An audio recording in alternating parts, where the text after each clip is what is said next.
troubler l'ordre public wala les bonnes mœurs dañ ko tëj. d'accord alors bu fekkoon ne aujourd'hui dañu koy jëli major. Est-ce que police moom moo koy jëli wala gendarmerie moom mooy jëli Ousmane Sonko comme ni ko Moussa waxee que ne bu ñu amee ordonnance de prise de corps bi mën nañu ko jëli comme si bu juge bi motivé également li nga xam ne moom la jàpp ne faaw ñu jëli ko en espèce su fekkee loolu moom moo am police lay doon wala gendarmerie moom moo koy jëli. bon Ziguinchor commune la donc police moo koy jëli. c'est de la compétence territoriale bu police nationale mais. bu police demee engagé dans les opérations en cas de besoin la gendarmerie et la police on les met. parce que depuis ce matin. des informations selon lesquelles gendarmerie demu fa police moo fa dem c'est pour faire le l'ordre mais c'est pas pour dem jëli Ousmane Sonko. donc il fallait pas s'inquiéter. comme ni ko Pape Moussa waxee y a l'ordonnance de prise de corps boo xam ne dafay répondre à des normes de forme c'est-à-dire dafa am forme bokkut ak fond bi dafa ordonnance de prise de corps y a des délais dafa war a ñëw présenter wu volontairement. après que ñu notifié ko benn citation mooy convocation yi ñuy wax bu ñu la koy jox dañuy envoyé huissier bu ñu jox la ko mais même des gendarmes parfois les histoires de convocation comme police dañ la koy yóbbul def un PV que jox nañ la convocation bi maintenant là-bas am na lu ñuy occulter chaque fois pour l'ordonnance de prise de corps dafa am ce qu'on appelle des cas de carence bu dee dañ la recherche zone bi nga nekk inondé wala zone bi nekk en guerre wala ñoom le fait de ne pas te trouver ci gendarmerie wala nature bi du benn ak ñu lay jox ordonnance de prise de corps nga user superfuge wala opposition ba nga xam ne jëloo ko là-bas on considère que da yow c'est considéré comme da nga ko jot bañ a ñëw parce que ils vont dire que bu ñu def PV bi même dañ koy bind ne il a usé de superfuge wala il a usé de ça wala comme ni ngeen waxoon les cas de force majeure pour sauver des personnes autres mais là-bas il est considéré comme da nga ñëw mais l'ordonnance de prise de corps dafa am régime juridique boo xam ne ñëpp xam nañ ko. c'est dans les dafa am arrestation en vertu d'arrestation pour crimes et délits commis à l'audience d'une cour c'est-à-dire yow mën nga dem ci benn cour comme ni ñuy def audience kii bi Ousmane Sonko bi nga saaga fa wala nga def dara le juge peut t'arrêter et te juger immédiatement condamné la kooku day am ordre d'arrestation la. Il y a l'ordonnance de prise de corps ordonnance de prise de corps dans les chambres criminelles mooy anciennement cour d'assises dañ nit ñi daal on ne comparaît jamais libre devant une chambre correctionnelle criminelle. Voilà on ne comparait pas libre léegi nag l'ordonnance de prise de corps est exécutée par les policiers qui vont faire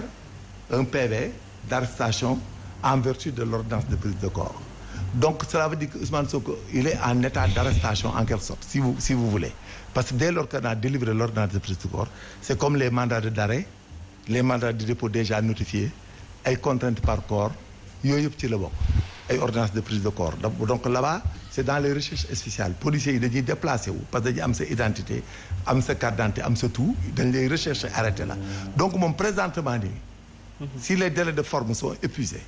moom il est en état d'arrestation parce que il ne peut plus vivre au Sénégal sans être ci benn prison mënut a nekk parce que fi ne nii les policiers et les gendarmes vont exécuter l'ordonnance de prise de corps en tout temps et en tout lieu et en toutes circonstances. Cela veut dire que moom. su fekkee arrivé wuñu pour def loolu. waaw mais on le considère comme un fugitif dañuy mel ni koo xam dafa daw pour qu'on l'arrête pas ça fera l'objet de ce qu'on appelle une recherche spéciale les policiers bu boobaa dañuy def un message pour recherche spéciale pour arrestation de la personne bu ñu ko gisul dans le cas gisuñu ko mais bu ñu xamee fi mu nekk xam fi mu nekk ils vont le prendre. quelles que soient nag les conséquences parce que loolu. waaw mais ci conséquences yooyu. wala ñu bàyyi la nga eggale. waaw allez-y conséquences yi day mooy lan. le fait de s'opposer à l'exécution d'une loi ou d'un règlement est un acte de rébellion. et la rébellion interpelle la violence c'est-à-dire da ngay violent mooy li ñuy def nii le fait de s'opposer dañuy violent et lorsque vous avez un comportement bu violent les gendarmes et les policiers vont apprécier la violence qui est exercée par ceux qui s'opposent à l'exécution de la loi et du règlement mais il faut que Sénégalais xam ne. Celui qui dit que la létalité ne pourrait pas être utilisée c'est pas vrai ces gendarmes-là et policiers surtout nous les gendarmes. waaw foofu c'est-à-dire est-ce que aujourd'hui mën nañu extraire une personne. Si face à ce bouclier. non bi nga xam ne am nañu ko. il y a pas de bouclier le bouclier bi les forces de sécurité et de défense dañu amee ay moyens adéquats et homologués normes ISO-MO pour arrêter des personnes si c'était des terroristes on les arrête non si c'était des terroristes qui sont dans les mêmes postures on les arrête. Si c'était des braqueurs qui sont dans la même posture dañ leen di arrêter Maintenant, c'est des questions de s'opposer à l'exécution d'une loi et d'un règlement. L'essentiel, si le juge insiste, tant que les gendarmes et les policiers sont obligés, pour ne pas être en état de prévarication, de l'arrêter et de l'amener. Soit nous les gendarmes et les policiers vont dire, ou le contraire. Parce que c'est des questions de principe de la procédure pénale qu'il ne faut jamais ignorer et qu'il ne faut jamais inciter les Sénégalais nous dugg ci dilemme boobu. Parce que bu ñu ko duggee. Est-ce qu'on doit arriver aussi. Non, ça peut arriver parce que man. Est-ce que war nañu fa yegg là? Non, si man bu ma joxee ordre man OPJ je suis OPJ mais je l'ai fait tout le temps da ngay dem jël ñooñu indi leen. Moi j'ai fait 8 ans de guerre en Casamance madame xam naa li may wax ma ne un gendarme officier de police judiciaire nga ne ko waajaa gi ci kër gi nii ñu jox ko mandat d'arrêt wala ñu jox ko mandat de dépôt déjà notifié wala ordonnance de prise de corps waaj dana ñëw man bu doon man la sama cercueil mooy ñibbi si Ndakaaru mais danaa ko indi wala ma dee ñu indi ba mais dana ñëw c'est-à-dire c'est une question d'honneur là pour les hommes de sécurité et détenus bon ñun li ñuy vivre ak yéen li ngeen di vivre du benn man bu ma demoon di ko jëli en changé wuñ mandat bi sama néew la ñuy indi mbaa néew parce que du ma ñibbi si jamais te di ko teg bët te jëluma ko et puis dafa am lorsque les violences sont telles qu'elles ne puissent être vaincues que par l'usage des armes les gendarmes et les policiers ont le droit d'utiliser des armes. Lorsque des personnes gardées ou interpellées avec des sommations halte gendarmerie, halte police, ils ont le droit de vous tirer sur vous. Moi, je suis aux États-Unis, je suis mouvement ñu fétal la du mu ci fenn. Mais yeggaguñ ci non eggaguñ ci dama la expliquer rek le fait qu'on dise au Sénégal peuple Sénégal population bi man li wax lu ma mesurer la parce que def naa Nations Unies ay séjour dans des pays comme ça qui y a des conflits qui résultent de la mauvaise gestion et de l'errance démocratique def naa Haïti def naa Côte d'Ivoire ak Mali donc li may wax lu ma wóor la lu ma xam c'est-à-dire. Bien sûr mais li ngay comparer c'est pas non c'est comparable ça peut arriver non demain matin li may wax ni demain matin mën na xew Ziguinchor parce que ce que je peux jurer la gendarmerie bu demee di ko jëli ba teg ko bët dana ñëw Dakar suba c'est clair et net li ma la wax buñ ko gendarmerie tegee bët xam nga man gendarme laa xaw ma leneen mais je le jure que bu dee gendarme teg na ko bët mu wóor na mi ngi ci kër gi kayit gi ñu leen jox dañu il sera là demain matin avant midi c'est-à-dire je vous explique pour que nous sommes dans un état de droit il faut que bu ñuy expliquer population yi gis nga parce que moment yi ñu toll léegi chaque Sénégalais il se croit tout permis et il confondent l'état de droit et les politiques Mbaye Thiam wax na ko léegi c'est-à-dire le problème de ces Sénégalais là et leur problème eux dans cet événement là parce que ils ont pris ay affaire u APR pour gérer leur pour se défendre et ça a été une erreur parce que c'était un État avec un président de la République dûment établi investi des pouvoirs l'autorité légale légitime dans ce pays. Et aussi les soubassements de cette affaire. Il n'y a pas de soubassement. Vous savez en matière d'infraction c'est les faits qui se passent. C'est pour cela que sous le contrôle de Pape Moussa il y a l'élément légal l'élément moral d'abord c'est l'intention de nuire c'est le fait de commettre une infraction c'est la violation d'une loi de l'État résultant d'un acte externe de l'homme positif ou négatif et qui ne se justifie pas par l'accomplissement d'un devoir ou l'exercice d'un droit donc là-bas partant de cette théorie on va aller vers l'élément matériel moins les faits mais parfois un délit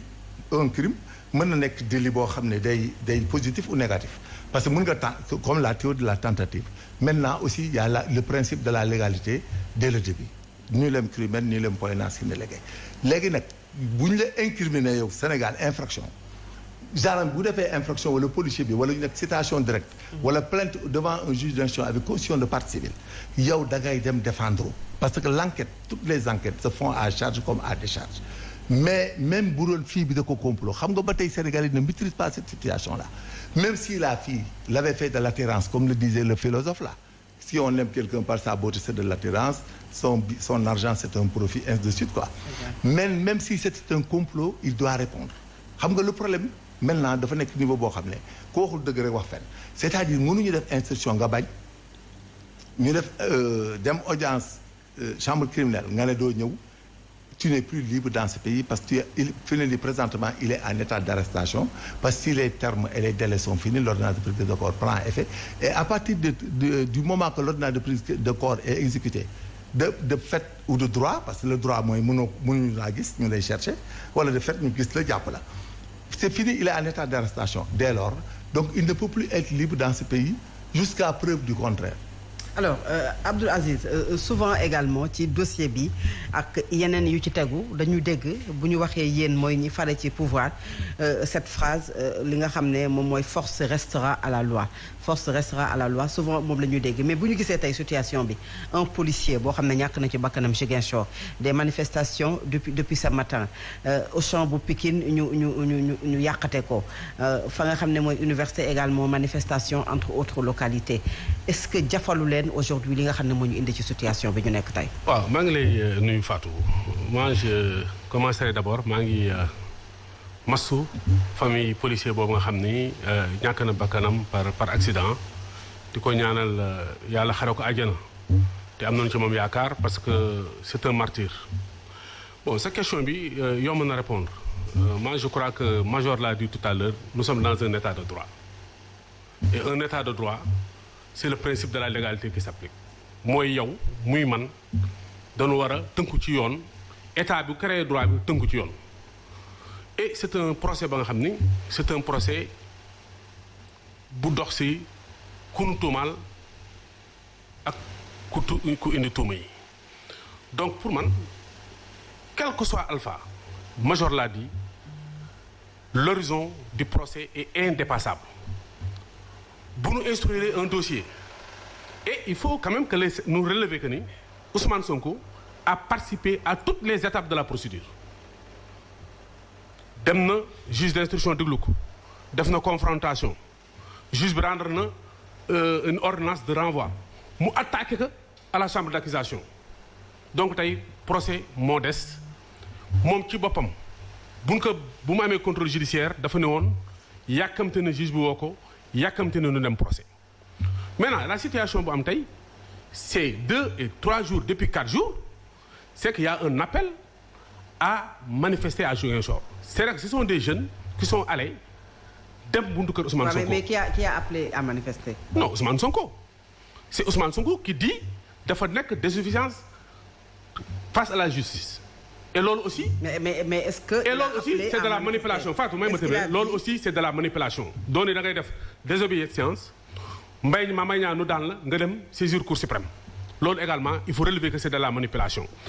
xale yi dem nañ fa buntu këram c'est un domaine privé mais xale yi bu ñu demee nag ba bëgg a fat quartier bi yëpp kenn du jàll il appartient à la police de rétablir l'ordre c'est ce qui est passé lu ki des di les deux juristes l'ont dit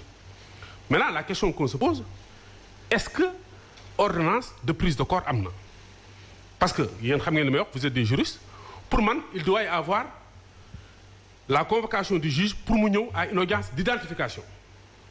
à l'audience d'identification le juge apprécie il a dit tout à l'heure ndax daf koy jox ordonnance de prise de corps wala mën na ko may muy dem di ñëw ci procès donc situation bi nu toll Ousmane Sonko est dans un dilemme cornélien c'est-à-dire que fu mu nekk nii c'est une situation inextricable pour lui parce que ñaari situation mu mën a am dëkk bi dëkk yoon la ku fi yoon topp da ngay wuy ji amul benn citoyen buy toog fii yoon topp la nga ne doo wuy ji et une bonne administration de la justice commence par bu ñu la wooyee nga wuy ji la présence des deux parties maintenant bu ñëwul c'est son choix Ousmane Sonko moo am ñaari choix soit ñëw wuyu le procès est contradictoire article 414 les preuves sont discutées devant le juge pour emporter sa conviction parce que la conviction du juge amul da ngeen di discuter des preuves ndaw si am na preuve Ousmane Sonko am na preuve wax na ko complot bi fu mu commencé fu mu yem maa ngi preuve yépp donc loolu ñu discuter devant le juge sinon ñëwul on le juge par contumace. Mais Aziz, est-ce qu'on peut dire aujourd'hui que c'est une affaire entre tout simplement deux privés. Mais absolument, absolument. Parce que quand même des pontes du régime dégg nañu leen ci. mais loolu yëpp du début ba fi mais Fatou loolu laa lay expliquer nii xam nga loolu. des audios fuités. non un certificat. mais yooyu yëpp nag. yooyu moo tax ma naan article 414. loolu article 414 moo koy réglé. article 414 mooy du côté procédural mooy les preuves doivent être discutées devant le juge bu ñu ñëwee Ousmane Sonko indi ni diw. kilifa diw indi les preuves le juge apprécie sur la base de son intime conviction mu àtte donc pour man fii y a pas de la manipulation s'il y a manipulation c'est du côté de Pastef et de son leader c'est qu'ils sont dans la manipulation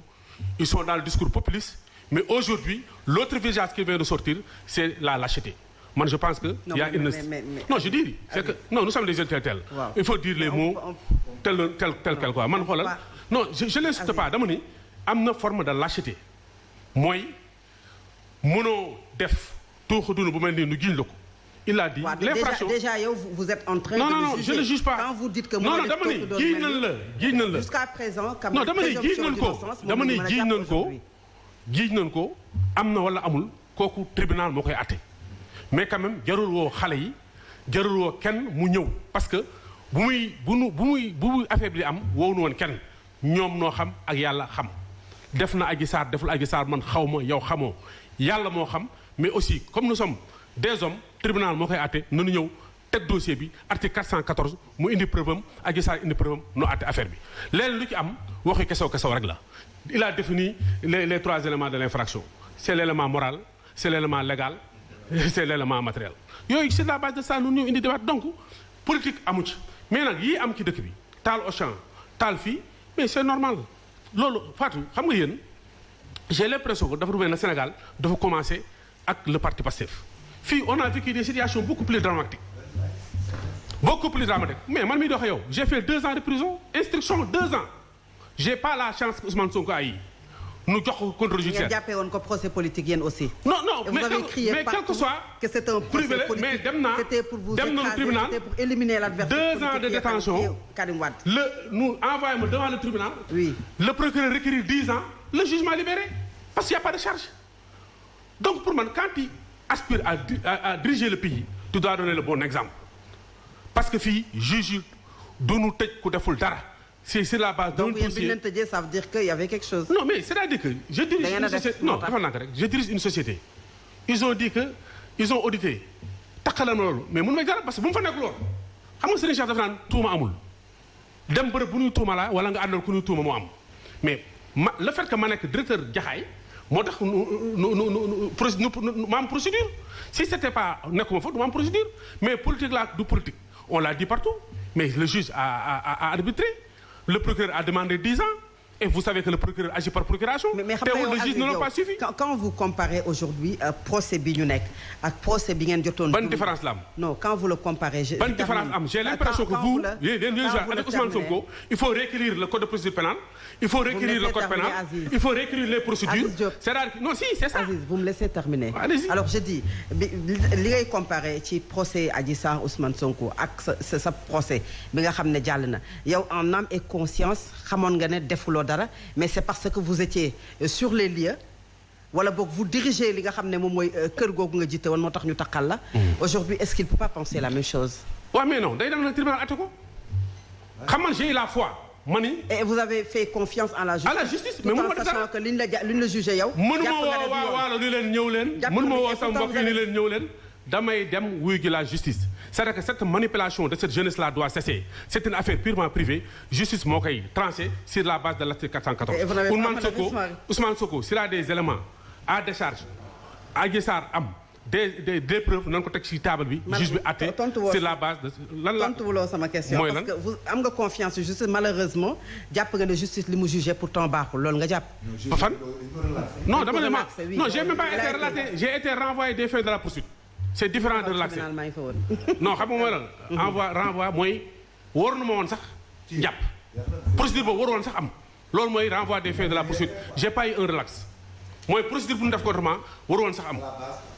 kii bi ñu ko alors ñu dem ci salle pour bañ a revenir en arrière aujourd'hui également gis nañu quand même ñu